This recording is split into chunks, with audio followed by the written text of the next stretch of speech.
गुजरे और देखा सुना बिलाल अहद अहद कह रहे हैं, उमैया कोड़े पर सा रहा है। जब ये मामला खत्म हुआ, अबू बकर सिद्दीक रज़ी अल्लाह ताला अन्हु ने कहा, बिलाल मैंने तुझसे कहा था ना, जोर से अल्लाह का जिक्र न करना, अल्लाह का तज़किरा न करना, आहिस्ता आहिस्ता करना, लेकिन तू जोर से अहद अहद पुकारता है। उमैया बिन खलफ तुझे कोड़े रसीद करता है।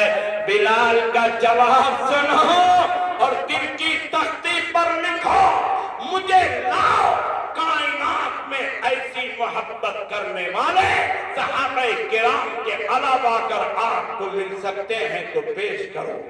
हजरत बिलाल रज़ी अल्लाह ताला अन्हु ने कहा, अबू बकर बात तो आपकी ठीक है, मैंने एक दिन अल्लाह को जोर से नहीं पुकारा, 2 दिन हो गए जोर से नहीं पुकारा, मुझे कोड़े नहीं लगे, मुझे मार नहीं पड़ी। तीसरे दिन मेरे ज़मीर में मुझे झंझोड़ करके कहा, बिलाल डर गया है क्या? बिलाल डर गया है क्या? बिलाल खामोश क्यों है? अल्लाह की वहदानियत को, उसकी यकताई को, उसके माबूद होने को जोर से बयान क्यों नहीं करता? मेरे ज़मीर ने मुझे झंझोड़ा, मैं हार गया ज़मीर के आगे और मैं जोर जोर से अहद अहद कहने लगा। मुसलमानों, ये सिलसिला चलता रहा। एक दिन नबी करीम सल्लल्लाहु अलैहि वसल्लम ने हजरत बिलाल रज़ी अल्लाह ताला अन्हु को पिटते देखा, कोड़े खाते देखा और जुल्म सहते देखा। आपकी आंखों में आंसू आ गए, मस्जिद में आए, हरम में आए, अबू बकर साथ हैं, कहा या रसूल अल्लाह, आपकी परेशान होने की वजह क्या है? आप अफसरदा क्यों है? कहा मेरे पास पैसे नहीं है, अगर मेरे पास पैसे होते तो मैं बिलाल को खरीद करके आजाद कर देता, जुल्म से आजाद करके, जुल्म से रिहा करके हमेशा हमेशा के लिए उसे आजाद कर देता। अबू बकर सिद्दीक रज़ी अल्लाह ताला घर पहुंचते हैं, हजरत अब्बास रज़ी अल्लाह ताला से मुलाकात करते हैं, जो उस वक्त तक ईमान नहीं लाए थे, इस्लाम में दाखिल नहीं हुए थे। कहा, उमैया मुझे दुश्मन समझता है, मुझसे दुश्मनी रखता है, अगर उमैया के पास मैं जाऊंगा वो चिढ़ जाएगा, तुम जाओ और जाकर के उमैया से कहा बिलाल को बेच दे। हजरत अब्बास रज़ी अल्लाह ताला अन्हु पहुंचते हैं और उमैया से कहते हैं बिलाल को बेचोगे? कहा अब्बास, बिलाल की कीमत बहुत ज्यादा है मेरे नजदीक, मुझे लगता है तुम उसको खरीद न सकोगे, तुम उसकी कीमत अदा न कर सकोगे। हजरत अब्बास रज़ी अल्लाह ताला अन्हु लौटे, सिद्दीक़ अकबर रज़ी अल्लाह ताला अन्हु को सारी बातें बताई। कहा सिद्दीक़ अकबर ने, चल मैं तुम्हारे साथ चलता हूं, आमने सामने बात करते, मैं बात करूंगा, जो होगा देखा जाएगा। अबू बकर सिद्दीक रज़ी अल्लाह ताला अन्हु, हजरत अब्बास रज़ी अल्लाह ताला अन्हु दोनों चले। उमैया बिन खल्फ और सालिम और बिलाल के आका के पास पहुंचे। अबू बकर सिद्दीक रज़ी अल्लाह ताला अन्हु ने कहा, उमैया बिलाल को बेचोगे? कहा अबू बकर, तुम खरीदोगे तो तुम्हारे लिए कीमत सबसे ज्यादा है और सारी दुनिया से ज्यादा कीमत तुमसे बिलाल की ली जाएगी।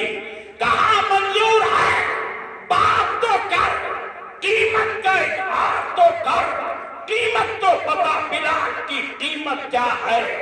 कहा सुनो, मैंने बिलाल को 50 दीनार में खरीदा है, लेकिन तुम्हें 2000 दीनार देना पड़ेंगे और इसी के साथ साथ तुम्हारे पास जो रूमी गुलाम है, बेहतरीन खूबसूरत वो गुलाम मुझे देना पड़ेगा और उसके साथ साथ 2 बांदियां मुझे देना पड़ेंगी। ये बिलाल की कीमत है अबू बकर तुम्हारे लिए।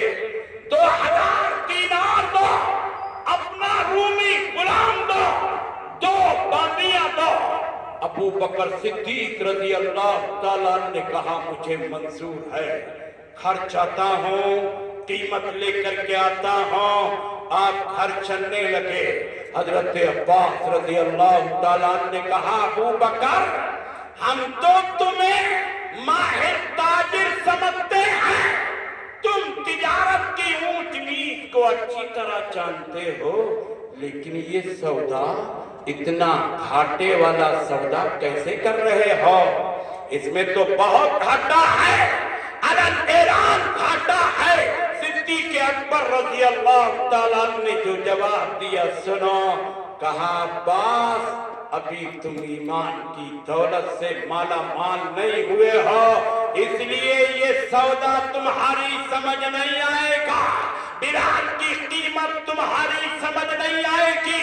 नबी से वाबस्ता हो जाओ, ईमान की दौलत से माला माल हो जाओ, नबी की जुल्फों के असीर हो जाओ, नबी के दीवाने परवाने बन जाओ, फिर तुम्हें बिलाल की कीमत समझ आएगी।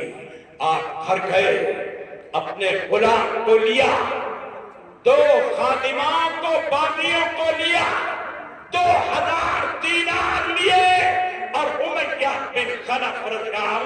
बिन खलफ के पास पहुंच गए। कहा कीमत ये है, बिलाल को हमारे हवाले करो। कहा वो है बिलाल, जाओ खोल लो। हजरत अबू बकर सिद्दीक रज़ी अल्लाह ताला अन्हु कहते हैं मैं बिलाल के पास गया, बिलाल ने मुझे देखा, आंखों में आंसू आ गए। मैंने कहा बिलाल मुबारक हो, अब तुम्हें हमेशा हमेश के लिए आजाद किया जाएगा, अब तुम्हारी कीमत लगा करके तुम्हें खरीद लिया गया है, अब नबी के करीब रहोगे, पैगंबर के पास रहोगे, अब कोई तकलीफ तुम्हें नहीं पहुंचेगी।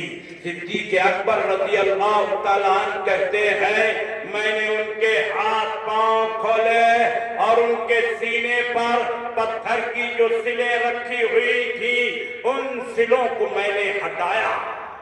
है मुसलमानों, सुनो जरा तवज्जो से। हजरत बिलाल रज़ी अल्लाह ताला अन्हु बहुत परेशान, उठाया, कहा बिलाल रज़ी अल्लाह ताला अन्हु ने नबी की बारगाह में चलो, नबी का चेहरा देखूंगा, मन अच्छा हो जाएगा, जख्मों की चोट भूल जाऊंगा, नबी का चेहरा देखूंगा, खुश हो जाऊंगा।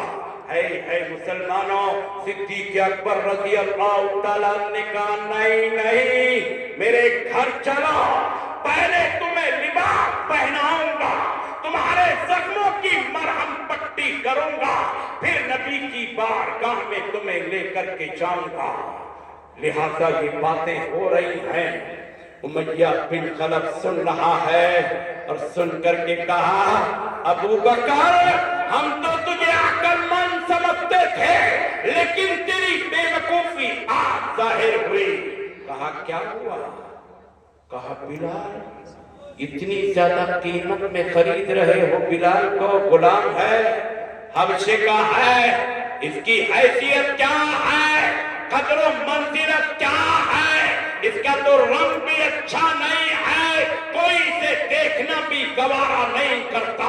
सिद्दीक़ अकबर रज़ी अल्लाह ताला ने कहा सुनो जरा तवज्जो से सुनो, तुमने बिलाल का जिस्म देखा है, मैंने बिलाल के दिल की गहराई में ईमान और नबी की मोहब्बत और इश्क को देखा है, लिहाजा तुम नहीं समझोगे ये सौदा कितने फायदे का है। और हज़रत सिद्दीक़ अकबर रज़ी अल्लाह ताला ने कहा सुनो, अगर आज मैं यमन का हाकिम होता, यमन का बादशाह होता, यमन की हुकूमत मेरे कब्जे में होती, مسلمانوں ایک جملہ سمجھانے کے لیے کہتا ہوں، یمن اس دور میں ایسا جیسے آج کے دور میں امریکہ ہے، بڑی حکومت، مالدار حکومت، بہترین حکومت یمن کی حکومت سمجھی جاتی تھی۔ صدیق اکبر رضی اللہ تعالیٰ عنہ نے کہا کہ سنو میاں، اگر میں یمن کی حکومت کا مالک ہوتا اور تو یہ کہتا کہ یمن کی حکومت کے بدلے میں، بادشاہت کے بدلے میں حضرت بلال کو بیچوں گا، تو میں یمن کی حکومت اور بادشاہت تیرے قدموں پہ ڈال کر کے نبی کے چہیتے کو، نبی کے صحابی کو، ایمان کی دولت سے مالا مال ہونے والے حضرت بلال رضی اللہ تعالیٰ عنہ کو خرید لیتا۔